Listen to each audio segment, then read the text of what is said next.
जो देश के नाम पे 1000 नहीं, 2000 नहीं, 4000 नहीं, वो पूरे के पूरे 1 करोड़ रुपया देश के नाम देता है। और सिर्फ इतना ही नहीं, वही शख्स अपनी बीवी के जेवर और यहाँ तक कि अपनी प्रॉपर्टी के पूरे कागजात ला करके देश के नाम पर दे देता है।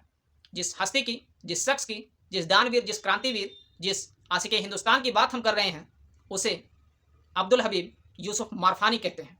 ये मुल्क हिंदुस्तान से मोहब्बत नहीं तो और क्या चीज़ थी कि एक औरत जिसके जिस्म में अच्छे लिबास नहीं थे, मैले कुचैले वस्त्र थे उसके शरीर के ऊपर, वो औरत कुछ पैसों को लेके आती है और देश के नाम पर उसे दे देती है। सिर्फ इतना ही नहीं, जो वहाँ पे दिहाड़ी मजदूर थे, जो रोज रोज मजदूरी किया करते थे, जो कुली थे, सारे के सारे लोग देश के नाम पर जो भी उनकी मजदूरी होती है, जो भी उनका इनकम होता है, सब कुछ ला करके देश के नाम देने लगते हैं।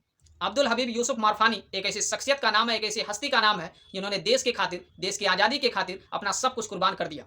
अब्दुल हबीब यूसुफ मारफानी गुजरात के धोराजी शहर के एक व्यापारी थे, वहीं के ये रहने वाले थे। हिंदुस्तान की सरजमीन पर हुकूमत हो चुकी थी अंग्रेजों की, और अंग्रेज एक ऐसी कौम थी जो हिंदुस्तानियों की बर्बादी सिर्फ चाहते थे। ऐसे में भारत देश का एक सपूत, एक वीर योद्धा, जिन्हें इतिहास में नेताजी सुभाष चंद्र बोस के नाम से जाना जाता है, वो जा करके एक ऐसी फौज की स्थापना करते हैं जिसका मकसद सिर्फ मुल्क हिंदुस्तान की आज़ादी था। उस फौज का नाम था आज़ाद हिंद फौज। और इस फौज को ज़रूरत थी उस समय ढेर सारे पैसों की, क्योंकि फौज जिसमें बहुत सारे सैनिक होते हैं, उसमें हथियारों की ज़रूरत होती है, खाने पीने की सामानों की ज़रूरत होती है, उनके कपड़े की ज़रूरत होती है, रहने के लिए चीज़ों की ज़रूरत होती है। ऐसी तमाम सारी ज़रूरतों की पूर्ति के लिए पैसों की सख्त ज़रूरत होती है।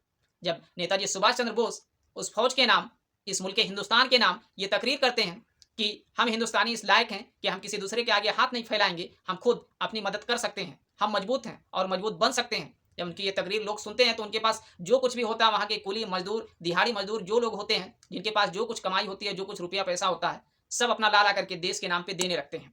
और जब सन 1944 ईस्वी में रंगून में नेताजी सुभाष चंद्र बोस आते हैं, तो वहाँ पर जब ये बात सामने आती है कि देश को सख्त ज़रूरत है रुपए पैसों की, क्योंकि आज़ाद हिंद फौज जो है ज़रूरतें उसकी पूर्ति के लिए रुपया पैसा चाहिए, तो जो पहला शख्स सामने निकल के आता है जिन्होंने सबसे पहले मदद की आज़ाद हिंद फौज की इस हिंदुस्तान की हिफाजत के लिए, वो थे अब्दुल हबीब यूसुफ मारफानी। जब नेताजी सुभाष चंद्र बोस ये देखते हैं कि अब्दुल हबीब यूसुफ मारफानी जी ने सारा कुछ अपना कुर्बान कर दिया देश के नाम, तो काफ़ी इमोशनल हो जाते हैं। वो देखते हैं कि एक ऐसा हिंदुस्तान का शख्स जिसने देश के नाम अपना सब कुछ कुर्बान कर दिया, ये चीज़ें देख करके वो अंदर से भाव विभोर हो जाते हैं, बड़े इमोशनल हो जाते हैं। और फिर अब्दुल हबीब यूसुफ मारफानी को एक ऐसा वहदा देते हैं, एक ऐसा सम्मान देते हैं जिसका नाम आज भी अमर है। उस तमगे का नाम था, उस सम्मान का नाम था सेवके हिंद। सेवके हिंद के एक सम्मान से नवाजा जाता उस समय अब्दुल हबीब यूसुफ मारफानी को।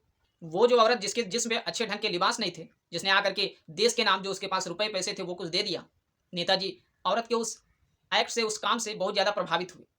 वो तो पहले सोचने लगे कि ये पैसा मैं ले लूँ या फिर रहने दूँ, लेकिन फिर होते जाते नेताजी ने उस पैसे को ले लिया। सोचा कि अगर इसे नहीं लेते हैं तो इस औरत को बड़ी तकलीफ होगी कि मैं देश के लिए कुछ योगदान देना देना चाहती हूँ और ये उसे ले नहीं रहे हैं। ये सोच करके नेताजी ने उस पैसे को ले लिया, जबकि वो औरत देखने में बहुत ही गरीब, बहुत ही लाचार लग रही थी। लेकिन ये सब कुछ जब हो गया, तब नेताजी ने बुलाया कर्नल महबूब को और उनसे कहा कि आप इस औरत की निगरानी करिए, ये औरत रहती कहाँ है, ये पता करके बताइए। जब कर्नल महबूब जाते हैं उस औरत के पीछे पीछे, देखते हैं कि उस औरत के पास रहने के लिए तो उसके सर के ऊपर छत ही नहीं है। और जब ये चीज़ आकर के बताते हैं नेताजी को, तो नेताजी सुभाष चंद्र बोस कर्नल महबूब से ये कहते हैं कि जब भी हमारा मुल्क हिंदुस्तान आज़ाद होता है, तो ये मैं जिम्मेदारी आपको दे रहा हूँ कि आप इस औरत को लेकर के हिंदुस्तान जाइए और ये औरत हिंदुस्तान की सरजमीन पर जहाँ कहीं बसना चाहे, जहाँ कहीं रहना चाहे, वहाँ पर इस औरत को रहने के लिए जगह दीजिए। और कर्नल महबूब साहब ने ऐसा किया भी। जब मुल्क हिंदुस्तान आज़ाद हुआ तो ये उस औरत को वापस लेके आए और ला करके हिंदुस्तान के पंजाब वाले इलाके में उस औरत को बसाया। ये थी इंसानियत, ये थी देशभक्ति, अपने मुल्क हिंदुस्तान से प्यार।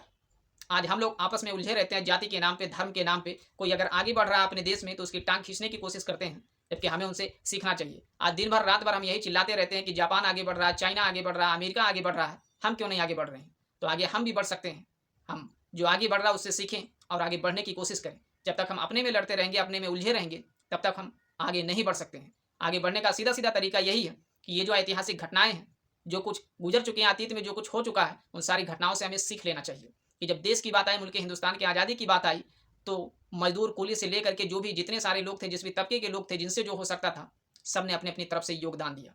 ये होती है एकता। और इस तरह जब काम किया जाता है, तब कोई मुल्क, कोई देश आगे बढ़ता है, वो तरक्की करता है। अब्दुल हबीब यूसुफ मारफानी ने अपना सब कुछ कुर्बान कर दिया देश के नाम। और ये सब कुछ देख करके नेताजी बड़े स्तब्ध थे, बड़े इमोशनल थे। वो सोच रहे थे कि अब मैं क्या करूं इनके लिए। नेताजी ने पूछा अब्दुल हबीब यूसुफ मारफानी से कि आप क्या चाहते हैं ये बताइए। मालूम है अब्दुल हबीब यूसुफ मारफानी साहब ने क्या जवाब दिया? उन्होंने कहा कि मुझे कुछ नहीं चाहिए, मेरा मुल्क हिंदुस्तान आज़ाद होना चाहिए, बस मुझे इस फौज की वर्दी दे दीजिए, मुझे इस फौज की वर्दी चाहिए। और वो भी उस फौज में शामिल होकर के देश के आज़ादी में बहुत बड़ा योगदान दिए। अब्दुल हबीब यूसुफ मारफानी सिर्फ एक अकेले मुसलमान नहीं थे जिन्होंने देश के लिए इतना सब कुछ कुर्बान किया। अगर इतिहास उठा के देखेंगे तो बहुत सारे मुसलमानों के नाम आएंगे जिन्होंने देश के लिए अपने जान माल सब कुछ की कुर्बानी दी। ठीक उसी तरह जैसे महात्मा गांधी जी ने जब देश को बचाने का आंदोलन शुरू किया तो गुजरात के तमाम सारे जो व्यापारी थे वो जानते थे कि गांधी जी अहिंसा को मानते हैं, ये हिंसा में विश्वास नहीं करते हैं। लेकिन उसके बाद जब लोगों ने देखा कि मुल्क हिंदुस्तान को रुपए पैसों की जरूरत है तो गुजरात के जो तमाम सारे व्यापारी थे उन्होंने गांधी जी को अपना अपना योगदान देना शुरू कर दिया देश के नाम पर। और इस तरह से एक लंबा कारवां तैयार हो गया, एक बहुत बड़ा आंदोलन चला और आखिरी में हार मानकर अंग्रेजों को हिंदुस्तान से भागना पड़ा। इन तमाम सारी घटनाओं से हम सबको यही सीख लेना चाहिए कि अगर हम एक रहेंगे हमेशा सेफ रहेंगे। इसलिए हमें एक होकर काम करना चाहिए। जात पात, ऊंच नीच, ये सारे भेदभाव को दूर रख करके, इन सबको छोड़ करके देश की तरक्की के बारे में सोचना चाहिए। जो लोग मुसलमानों को नीचा दिखाने की कोशिश हमेशा करते हैं उन्हें ज़रूर ये सारे इतिहास की घटनाएं पढ़नी चाहिए। अगर वो पढ़ेंगे लिखेंगे तो फिर होशियार होंगे, समझदार होंगे, देश को आगे ले जाएंगे।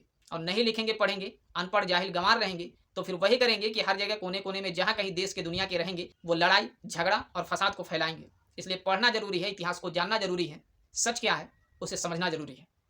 एक बार जब नेताजी अपने इस मूवमेंट के दौरान, अपने इस आंदोलन के दौरान, इस क्रांति के दौरान एक जंगल में थे कि उसी समय झाड़ी से बंदूक की नली दिखाई देती है और इससे फायर किया जाता है। लेकिन तभी सब्सक्राइब